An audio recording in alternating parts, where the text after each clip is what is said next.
มีโอกาสได้มาพูดคุยกับอาจารย์โหน่งชาตรีนะครับซึ่งวันนี้เราอยู่ที่ร้านขนมเปี๊ยะตั้งเส้งจัวที่แสนคูดาษครับก็เป็นสาขาใหม่เลยนะครับแต่ว่าก่อนหน้านี้ผมเองก็เคยมีไปที่สาขาเดิมมาซึ่งก็สร้างมาน่าจะมาสัก20 ปีแล้วใช่ไหมครับใช่ครับแล้วก็เป็นร้านที่ได้รางวัลจากสมาคมสถาปนิกสยามด้วยนะครับในปี2547ทีนี้ด้วยความที่รูปแบบของตัวงานนะครับก็ยังเป็นสถาปัตยกรรมจีนอยู่ครับก็เลยอยากถามอาจารย์โหน่งกันว่าทำไมถึงยังคงรูปแบบให้ต่อเนื่องมาจากสาขาเดิมครับขนมเปี๊ยะอันเนี้ยเป็นขนมเปี๊ยะที่มีสูตรมาจากเมืองจีนน่าจะเกิน80 ปีแล้วร้านอันเนี้ยก็ยังคงเอกลักษณ์แบบเดิมอยู่มีการแอพพลายบ้างเพราะฉะนั้นเนี่ยตอนที่เราเริ่มต้นที่จะสร้างร้านครั้งแรกเนี่ยมันเป็นร้านที่เรียกว่าเป็น stand alone มันไม่เหมือนหนองมนอ่ะที่มันเป็นย่านแล้วคุณขับรถผ่านมาแล้วคุณแวะแล้วคุณจะซื้อร้านไหนก็อีกเรื่องนึงแต่ stand alone หมายถึงว่าคุณต้องตั้งใจที่จะแวะร้านนี้เลยถ้าเกิดว่าคุณรู้จักหรือไม่รู้จักก็ตามถ้ามันเรียกร้องความสนใจคุณไม่ได้ก็เขาก็ไม่แวะเรานึกถึงรากเหง้าของความเป็นจีนคือคนจีนรุ่นก่อนที่มาอยู่ในเมืองไทยอ่ะครับ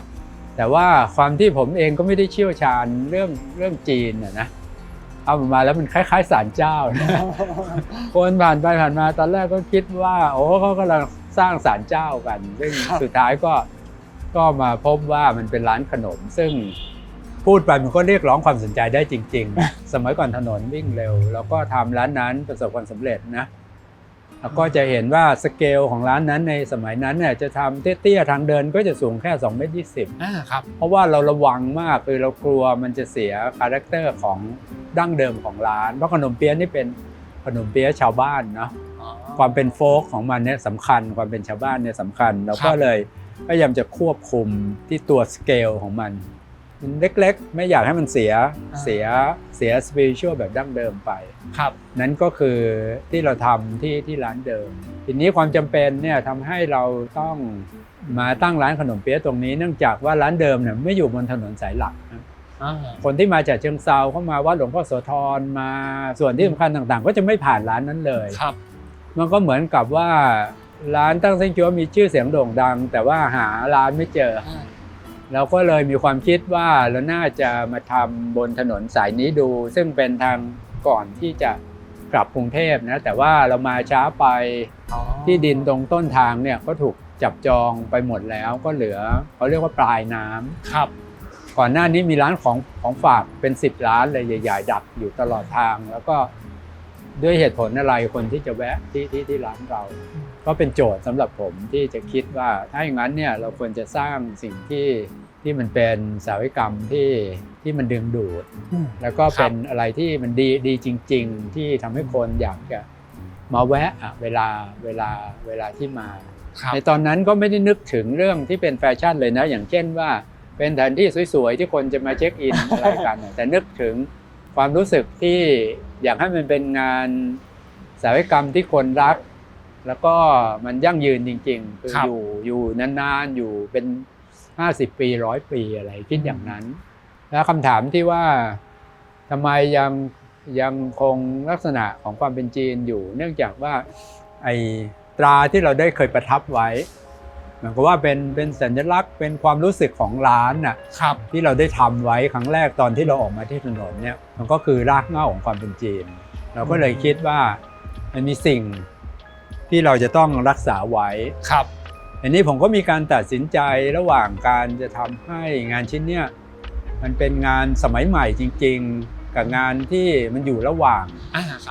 ฟีลลิ่งทางด้านวัฒนธรรมรากเหง้าอันนี้กับความเป็นสมัยใหม่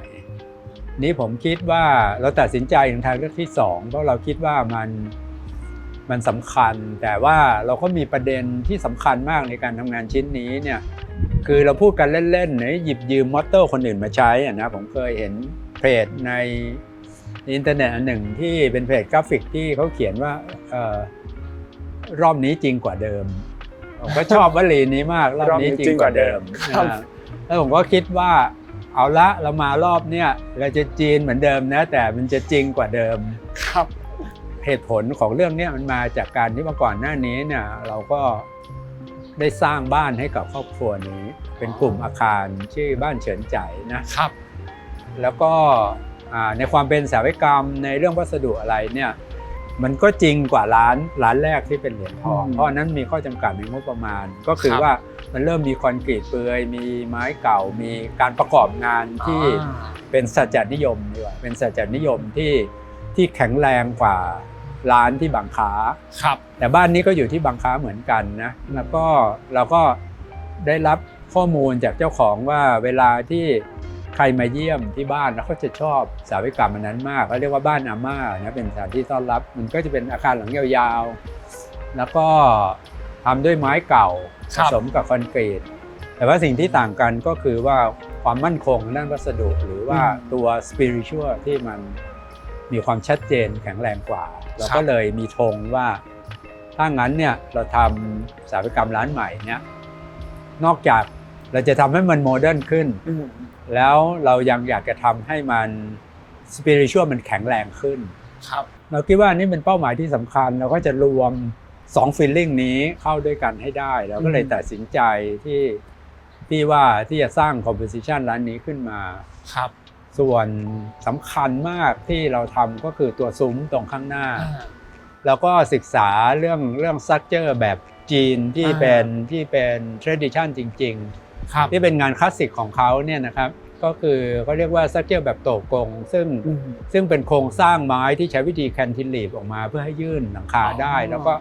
ต่อกันเป็นท่อนๆของจริงของเขาเนี่ยมันจะทนทานต่อแผ่นดินไหวด้วยแต่ว่าที่เห็นเนี่ยเราทำขึ้นมาเองนะครับโดยการพยายามที่จะศึกษาจากนั่งดู YouTube เป็นวันๆเลยแล้วก็มาแกะเป็นชิ้นๆเหมือนเลโก้เพื่อที่จะทำไอ้ซุ้มขึ้นมาให้ได้ด้วยมือของเราโดยไม่ได้ใช้ช่างจีนนะครับคือเราใช้ช่างของเราที่ไม่เคยทำนี่แหละแล้วก็สถาปนิกเราช่างเขียนแบบเราเนี่ยช่วยกันทำสิ่งนี้ขึ้นมาที่จริงก็เป็นความภาคภูมิใจของเราแล้วก็ตัวเดือยของมันน่ะเราจะใช้วิธีสมัยใหม่หน่อยเราใช้โดเวลเหล็กเสียบ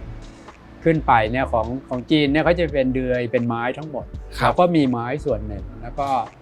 ใช้วิธีการสร้างสมัยใหม่แต่ว่าส่วนที่เหนือจากตัวโตกงขึ้นไปเนี่ยตรงที่จะไปรับหลังคานะอันนี้เป็นส่วนที่ยากส่วนที่ทำให้หลังคามันโค้งถ้าได้เข้าไปดูใกล้ๆจะเห็นว่าอันนี้มันเป็นการก่อสร้างแบบ tradition ของจีนเลยแต่มันมีวิธีที่ทำให้ยกตรงมุมโค้งขึ้นไปแล้วก็ดัดมันไปโดยที่หลังคาไม่รั่วทีนี้หลังจากที่เรารู้ว่าเราจะได้ไอ้ตัวไอ้เกตเวย์เนี่ยไปที่งานที่หินจริงๆในเรื่องของโครงสร้างไม้ซึ่งเราไม่คุ้นเคยเนี่ยเราก็เลยคิดว่าแล้วตัวสถาปัตยกรรมล่ะเราก็มีความจำเป็นที่จะต้องย้ายมันกลับมาที่ความเป็นสมัยใหม่เพราะว่าไม่งั้นเนี่ยมันก็จะไปทีนี้มันจะไปไกลไปในทาง tradition แรงก็จะกลายเป็นสถาปัตยกรรมอนุรักษ์ไปซึ่งไม่ใช่เป้าหมายของเราเป้าหมายของเราเนี่ยมันเป็นสถาปัตยกรรมสมัยใหม่ดังนั้นเมื่อเราขึ้นรูปฟอร์มขึ้นระบบ planning ที่เป็นแกนมีที่ว่างเหมือนงาน tradition เพื่อที่จะสร้าง spiritual ที่แข็งแรงอันนั้นขึ้นมาเราต้องการมันแข็งแรงจริงๆอย่างเช่นว่าเราเห็นที่ว่างที่เป็นที่ว่างจริงๆน่ะที่มันจะเป็นตัวที่เปิดเผยตัวสถาปัตยกรรมขึ้นมาแล้วก็เราจะเห็นเสาลายที่เรียงรายซุ้มประตูโค้งที่จะลำดับความรู้สึกของเราไปสู่spiritual แบบดั้งเดิมเวลาที่เรา approach เวลาเราดูสถาปัตยกรรมเนี่ยเราไม่ได้ยืนดูเฉยๆเหมือนรูปถ่ายคือเราค่อยๆเคลื่อนผ่าน space เข้ามาเราเข้ามาที่ซุ้มเราหยุดดูตรงที่ว่างเราเห็นภาพรวมแต่ว่าเราเดินผ่านมาตรงไม่ได้เราก็เดินมาตาม cover way ต่างๆซึ่ง cover way เนี่ยจริงๆถ้าคุณดูในแปลนเนี่ยไอ้เสาต่างๆเนี่ยมันก็คือจุดต่างๆซึ่งเราสร้างมันขึ้นมา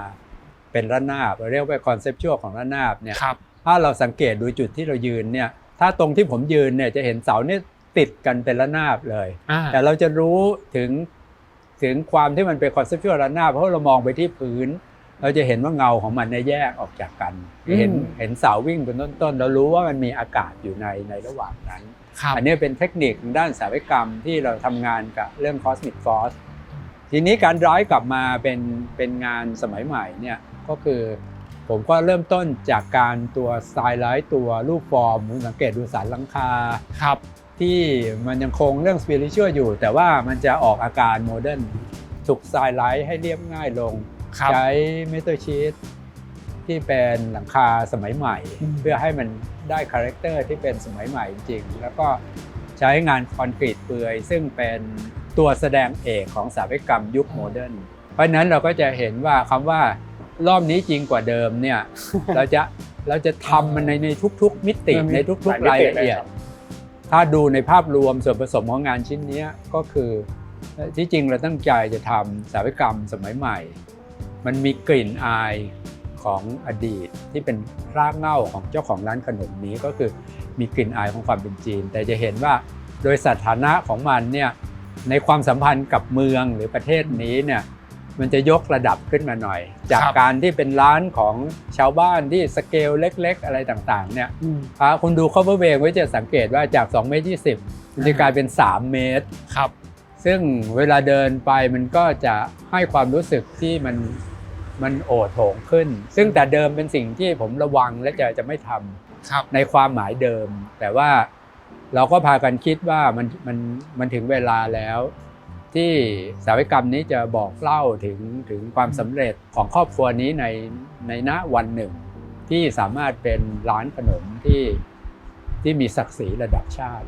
ครับทีนี้ในเรื่องของการวางผังครับอยากให้อาจารย์หนงเล่าให้ฟังว่าแบ่งออกเป็นกี่ส่วนแต่ละส่วนเนี่ยอย่างตอนนี้ที่เห็นจะมีอาคารอยู่3หลังหลักๆตรงนี้นะครับเป็นอาคารอะไรบ้างครับคือร้านขนมเปี๊ยะก็ต้องมีอาคารที่ขายขนมเปี๊ยะหลักเนาะครับอันนี้เป็นอาคารที่สูง2ชั้นนะสูงกว่าใช่ใช้ประโยชน์ข้างบนเป็นกึ่งพิพิธภัณฑ์หรือเอาเป็นที่ปั้นขนมสำหรับโซนที่เป็น Executive หรือเป็นร้านกาแฟแบบ Starbucks แบบอะไรได้ที่ขึ้นไปข้างบนผมก็มีหน้าต่างด้านหนึ่งผมก็เห็นซุ้มข้างหน้าอีกด้านหนึ่งผมก็เห็นสวนจะเจาะเป็นช่องยาวๆที่มองไปเห็นด้านหน้าเลยนะครับใช่ก็อันนั้นน่ะก็คือส่วนที่เป็นร้านกลางแต่ถ้าคุณหันหน้าเข้ามาด้านขวาจะเป็นร้านกาแฟร้านอาหารเวลาที่คนเข้ามาซื้อขนมมาเที่ยวมารอกันเนี่ยมาถ่ายรูปอ่ะมันจะต้องมีคนส่วนหนึ่งที่ต้องนั่งรอแล้วก็ต้องกินน้ำกินกาแฟซึ่งเป็นวิถีชีวิตปัจจุบันของเรานะครับแต่คนก็แปลกใจว่าทำไมเวลาเข้ามาร้านนี้มีขนมเค้กมีอะไรทุกอย่างยกเว้นขนมเปี๊ยะแต่ว่าที่ผมจะเฉลยก็คือจริงๆแล้วอีกข้างหนึ่งอ่ะมันจะเป็นที่ดื่มน้ำชาครับแล้วก็ขนมเปี๊ยะซึ่งจะเป็นส่วนที่มีกิจกรรมปั้นขนมด้วย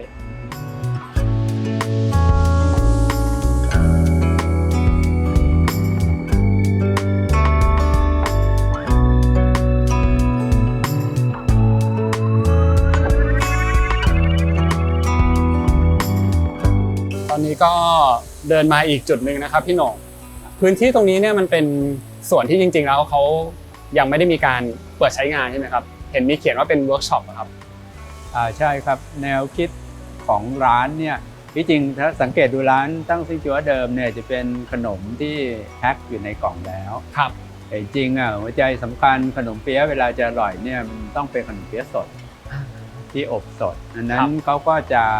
มีการปั้นขนมที่นี่หมายถึงว่าให้คนที่มาเที่ยวเนี่ยมาปั้นขนมอันนี้จะเป็น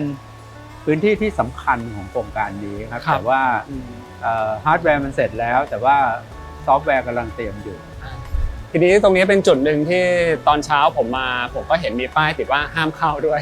แต่ว่าเดินมาเราก็รู้สึกว่ามันเป็นมุมหนึ่งที่ลักษณะของบ่อน้ำแล้วก็มีความน่าสนใจนะครับแล้วก็เหมือนซ่อนไว้อยู่ตรงนี้ทำไมอาจารย์หน่งถึงดีไซน์ให้เป็นลักษณะนี้ครับลักษณะสถาปัตยกรรมจีนเนี่ยจะมีคอร์ดที่อยู่ข้างในอยู่ครับผมคิดว่านี่เป็นลักษณะที่สำคัญที่จะทำให้มันเกิดสปิริตชัวแบบจีนขึ้นนะครับเวลาคุณทำงานบนพื้นที่นี้ก็จะรู้สึกว่ามันเหมือนกับเราอยู่ในบ้านของครอบครัวจริงๆจะเห็นว่าผลงานหลายๆงานของพี่โหน่งเนี่ยก็จะมีการใช้คอนกรีตเยอะนะครับแล้วก็เป็นรูปแบบของคอนกรีตที่หล่อในที่เลยทำไมถึงเลือกใช้เป็นสัจจวัสดุในหลายๆชิ้นงานเรื่องที่อยู่ในตัวผมเนี่ยในฐานะที่เป็นดีไซเนอร์เนี่ยมันมีเรื่องใหญ่ๆอยู่ไม่กี่เรื่องก็คือเรื่องแรกเลยก็คือเรื่องที่เรามีวิธีคิดแบบคนตะวันออกอัตลักษณ์ของเราเนี่ยมันมีความสำคัญยกตัวอย่างสถาปัตยกรรมเนี่ยเรามักจะ ทำ composition หรือว่าสร้างสถาปัตยกรรมแบบที่เรียกว่า1คำตอบตอบ100คำถามคือคำตอบไม่แยกจากกันมันค่อนข้างจะให้ความสำคัญกับสิ่งที่มันเป็นแก่นที่ผมเรียกว่าน้อยคือมากครับอันนี้ก็คือแทงไปที่หัวใจของมันเลยอันต่อมาก็คือภูมิอากาศของเราเป็นคนตะวันออกในภูมิภาคเนี่ยเวลาแดดออกเราออกไปตากแดดไหม เราไม่ไป ให้เราอยู่ห้องแอร์ทั้งวันเนี่ยเราอยู่ได้ไหมเราอยู่ไม่ได้แล้วอยู่ตรงพื้นที่แบบที่เรายืนอยู่เนี่ยอันนี้เรียกว่านอกก็ไม่ใช่ในก็ไม่เชิงหรือเราเรียกว่า gray space เราอยู่ระหว่างนั้นส่วนตัวผมเนี่ยเรียกพื้นที่นี้ว่าสวรรค์ระหว่างนั้นพื้นที่นี้มันคือรอยต่อระหว่างข้างใน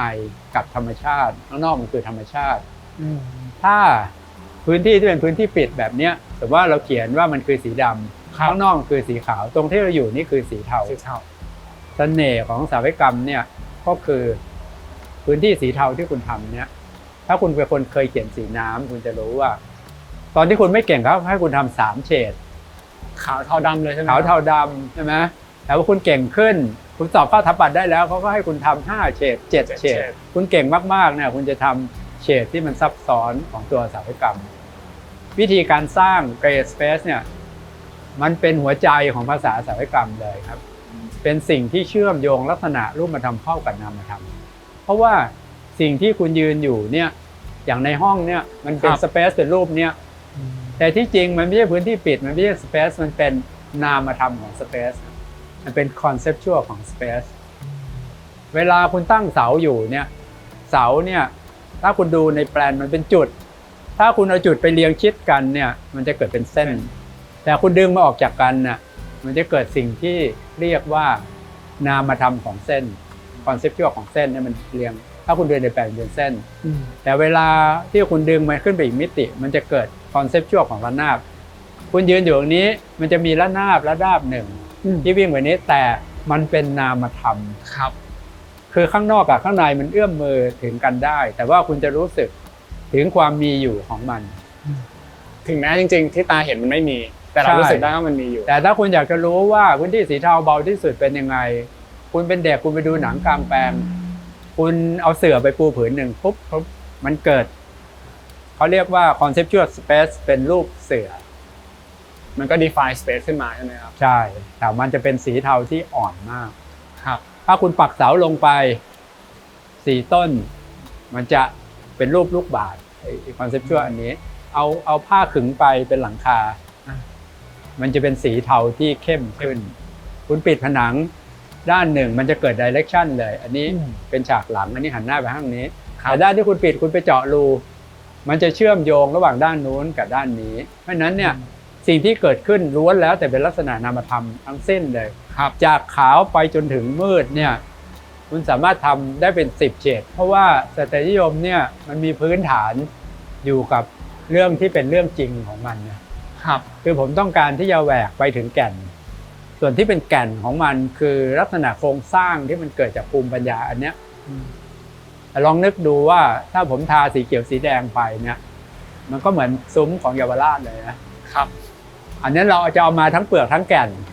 แล้วตัดสินใจไม่เอาเปลือกมาแล้วเราคิดว่าขนาดนี้มันยังรักษาสปิริชวลนั้นไว้ได้เราเอาแก่นมาแล้วเราเติมความเป็นฮาร์โมนีหรือความเป็นเนื้อวัสดุให้มันคือซุ้มเนี่ยวันข้างหน้าเนี่ยมันจะเปลี่ยนเป็นสีเทาครับไม้ทุกชนิดเวลาอยู่ข้างนอกมันจะเปลี่ยนเป็นสีเทาครับมันก็จะบอกอะไรอีกแบบหนึ่งในวันข้างหน้าคือบอกถึงเนื้อแท้ๆของมันคือเวลามันโดน UV เนี่ยเซลล์ของมันก็จะเปลี่ยนสีคนหลายคนอาจจะกังวลและเสียดายสีของไม้สักที่มันจะหายไปแต่สำหรับผมก็รอดูเวลาที่เปลี่ยนแปลงนี้ด้วยการที่เราเคยเห็นวันที่มันเป็นสีไม้สักสดใสที่เขาเรียกว่ามัน rich อยู่ใน material ของมันแล้วเราก็เห็นวันที่มันค่อยๆเปลี่ยนแปลงไปตามกาลเวลาและจนสุดท้ายเนี่ยมันก็ไปอยู่ในโหมดที่เอ็กเพรสตัวสัจจนิยมที่แข็งแรงส่วนที่เป็นเปลือกสถาปัตยกรรมส่วนที่อยู่ข้างนอกหรือส่วนที่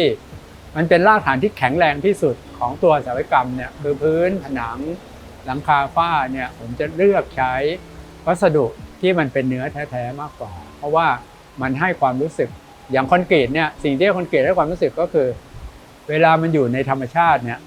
มันอยู่ได้ดีกว่างานเพ้นท์งานทาสีมันจะรู้สึกแปลกปลอมกว่าสีของคอนกรีตเวลาเงาของต้นไม้ทอดลงมาบนผนังเนี่ยมันจะรู้สึกว่ามันเป็นอันหนึ่งอันเดียวกัน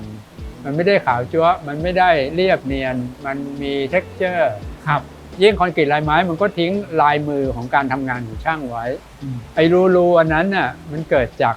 กระบวนการทำงานที่มันจะต้องล็อกตัวแบบคือแบบเนี่ยถ้าคุณค้ำอย่างเดียวมันจะเด้งครับเพราะนั้นไอ้ฟอร์มไทยเนี่ยมันจะช่วยล็อกไม่ให้มันขยับซึ่งเป็นโปรเซสในการทำงาน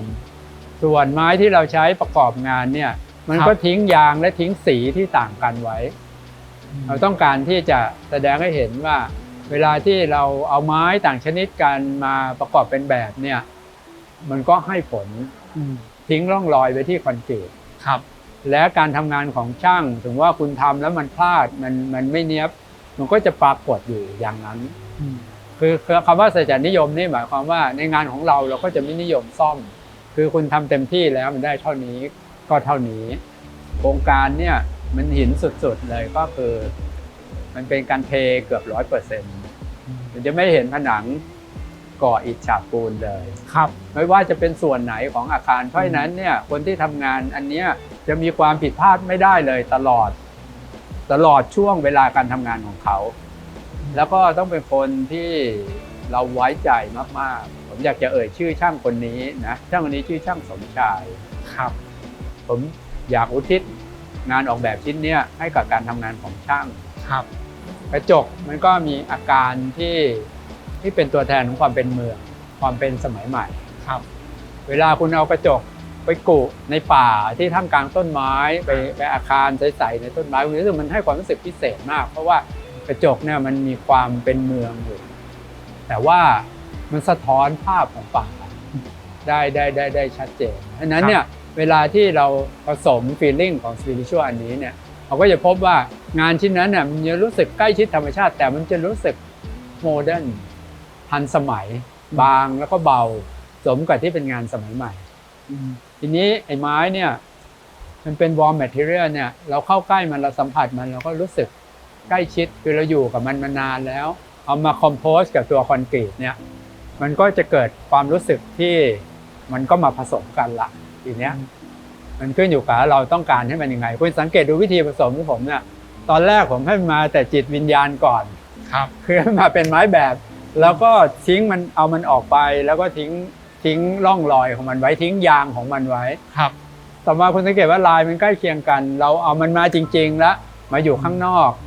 แต่วิธีการเคลือบอะไรต่างๆเนี่ยในวันข้างหน้ามันจะเป็นสีเทามันจะเข้าไปใกล้กับคอนกรีตต่อไปมันจะดูเทาดูเป็นอันหนึ่งอันเดียวกันมากขึ้นเมื่อเวลาผ่านไปแต่ว่ามันก็มีเวอร์ชั่นที่เป็นคอนกรีตแท้ๆครับคอนกรีตผสมไม้แล้วพอเข้าไปข้างในมันสังเกตดูว่าไม้จะเป็นพระเอก